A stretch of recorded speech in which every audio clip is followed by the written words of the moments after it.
Beans carrot பொரியல் செய்யலாமா? அதற்கு தேவையான பொருள்: எண்ணெய் காய்ந்ததும் கடுகு பொரிந்ததும் காய்ந்த மிளகாய் ரொம்ப சிறப்பாக வச்சுக்கணும்.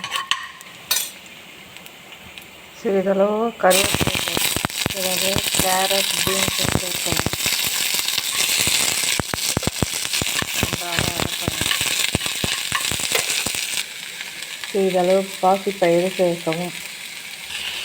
பிறகு தேவையான அளவு உப்பு சேர்த்து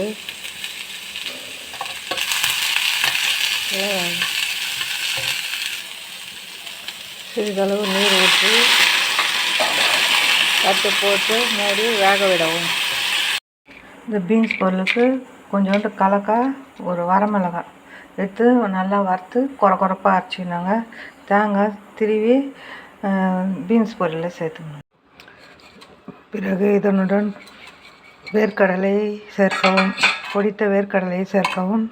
துருவிய தேங்காயை சேர்க்கவும். சேர்த்து நன்றாக கிளறவும். பீன்ஸ் கேரட் பொரியல். ஹாய் ஃப்ரெண்ட்ஸ், அரைக்கீரை மசியல் செய்யலாமா? அதுக்கு கீரை நல்லா கழுவி நல்லா எடுத்துக்கினாங்க. அப்புறம் தக்காளி, பச்சை மிளகாய், பூண்டு, சிறிதளவு புளி, தேவையான அளவு உப்பு, சிறிதளவு நீர் ஊற்றி வேக வச்சுக்கணும். கடாய் எண்ணெய் காய்ந்ததும் கடுகு சேர்க்கவும். கடுகு பொரிந்தவுடன் வெந்தயம், சீரகம், காய்ந்த மிளகாய், கருவேப்பிலை, நசுக்கிய பூண்டு சேர்க்கவும். இந்த மாதிரி நல்லா சிவந்தோடனே அந்த கீரையில் சேர்த்துக்கணும்.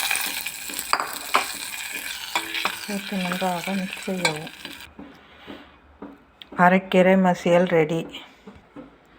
இன்றைய சமையல்: சுட சுட சாதம், அரைக்கீரை மசியல், பீன்ஸ் கேரட் பொரியல்.